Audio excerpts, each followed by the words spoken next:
for any active purpose, but it's been that way for about 70 years. In any case, my name is Tom, and I'm a volunteer. There are various organizations that got together today to put this event on. One of them is a group that I'm on, Santa Susana Mountain Park Association, SSMPA. We're a group that works on trying to preserve as much open space as we can in the foothills and the mountains. Okay, stay on the trail is one warning I'm required to give you, and there are good reasons for that. Poison oak exists out here, and also there are snakes and rattlesnakes. So stay on the trail. We're going to talk about a variety of things. Please ask questions if you have special interests. I have special interests which may or may not coincide with your special interests, so I'll answer what I can. One of the things that's really prominent about this nature preserve are these oak trees. These are, these are coastal live oaks. They're called live oaks because there are always green leaves on them. That doesn't mean they don't lose their leaves, but when they lose leaves, they replace the leaves. So there's never a period of time when it's bare of leaves. And these oaks can live to be 100, 200, 300 years typically. But it all depends upon the conditions, the water, etc. One of the things that looks like we planted here, but we didn't, is, and maybe you can point to it, you see the gold ball on this branch here? Oh, yeah. Yep. Okay. Yeah. That one. Everybody see the gold ball there? Yeah. What? Anybody know what that is? That is it's called an oak apple, or also it's called a gall, G-A-L-L. And it's a growth that the tree produces when a certain type of wasp makes a slit in a branch or a twig on the tree and deposits its eggs. Apparently the tree protects itself by building that globe around it. When the wasps hatch the eggs, they eat their way out of the gall. Okay, and you can pass this around. This is a gall, a used gall. Oh wow! Get it away from me.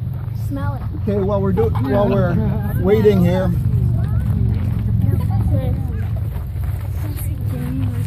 Excuse me, you really need to be with the group. Okay, come guys, let's go. So it's not too late. Come on. All right.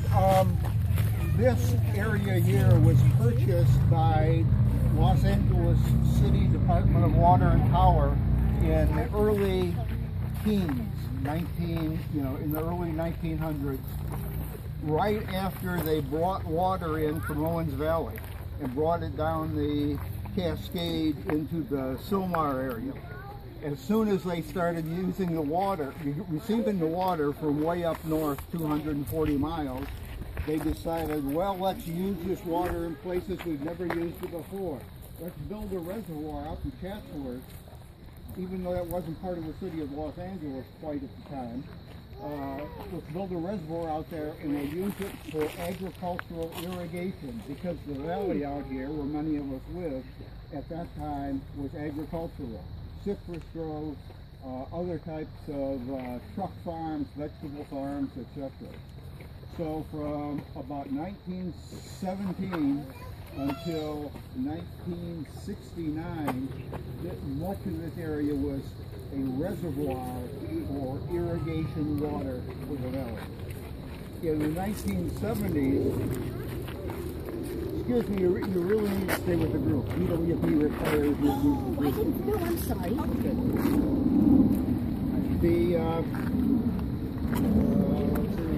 In the early 50s, the valley became developed, started to get developed as residential.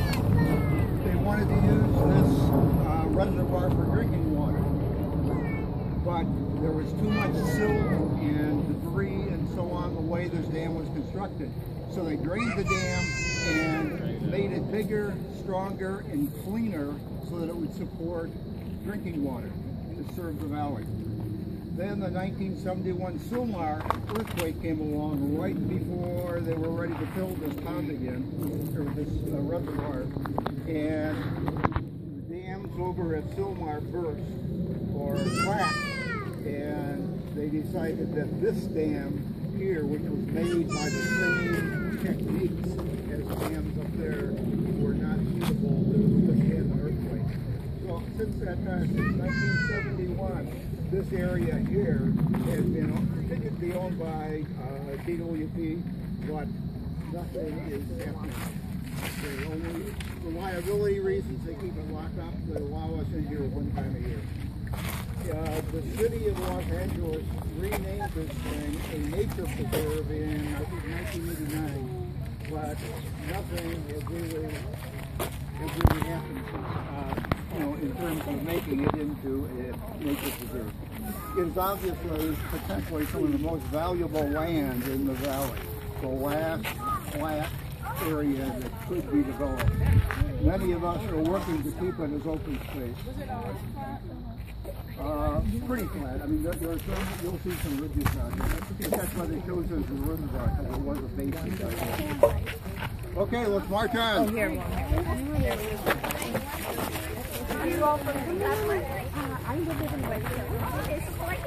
Are you videotaping this whole thing? Yeah, this is special. A guided tour of a special place with my favorite news. I bet you I'm going to videotape it. I'm glad you came. This helps you appreciate nature.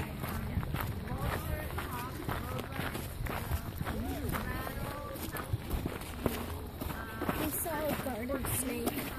Like at the shimmy and ice cream. Because I was about to step on it.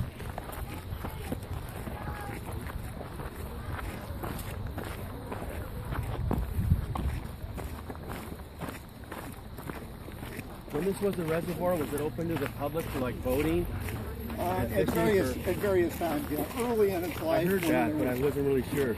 Well, it was very, very rural when it was first built, so there wasn't much out here, so there wasn't much of a people control thing. But as time went on, it got more and more restricted. And once they had the idea to make it into drinking water, they had to keep it protected, to keep people away from it. This here is mustard plant.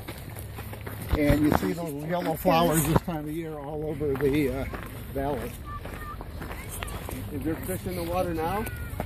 There are very small minnow-type fish and tadpoles. Okay. We'll get to see those in about half an hour. I heard it was designated a nature preserve in perpetuity. Is that true or no? Well, it is. Yeah, it is. It is definitely true. The City Council of Los Angeles declared it to be a nature preserve. The problem is, the problem is it's still owned by DWP. Yeah. And they can do theoretically what they want with it. But so it's kind of a sticky situation. It should be protected. I remember when we had the fires, I could see the helicopters on the news taking water out of here. Right? Let's pause here for a minute. Do you think they'll ever get the water back to the way it used to be in there? Well, there's two things. We'll talk about that in just a minute here. Good job, guy. Hunter. Yeah. Good job. Proud of you. What kind of tree we got here? California live oak. Yeah, coastal live oak. Coastal. Same kind of tree. Close enough, right?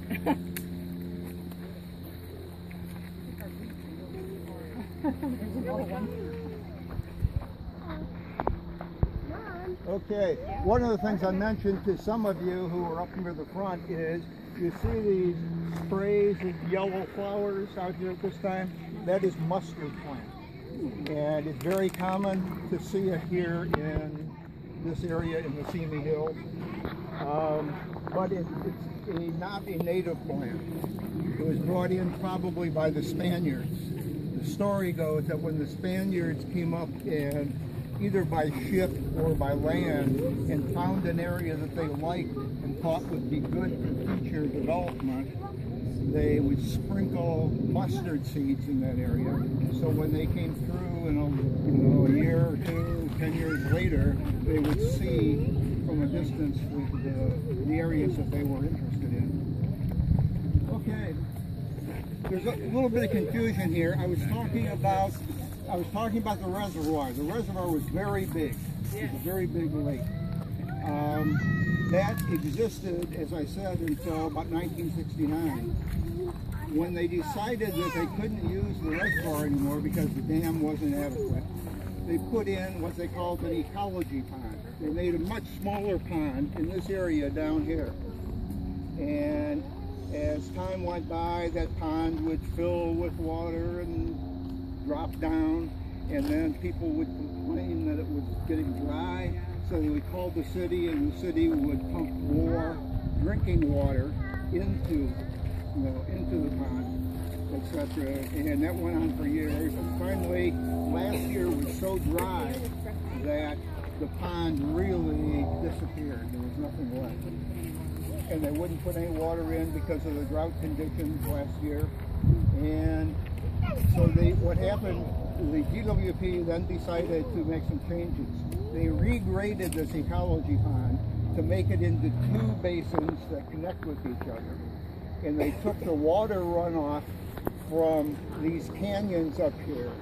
They had diverted, back in the day, they diverted the water from these valleys into the sewer system, and it went out to the ocean. What they did this year was they reconnected the drainage for these valleys into the ecology pond. So now the ecology pond gets its water from rain, from natural events.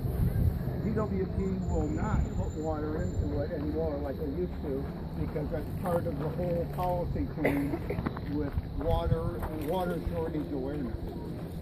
So this is what's called a vernal, these are what's called a vernal pool, which means much of the year they will have water in it.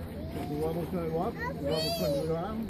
In really bad times, there will be no water at all, and GWP will not put water in. It will be like a natural wetland, where sometimes it's dry and sometimes it's not.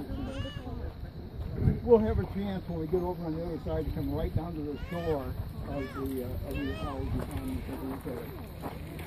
Okay. Any questions at this point? Let's go again.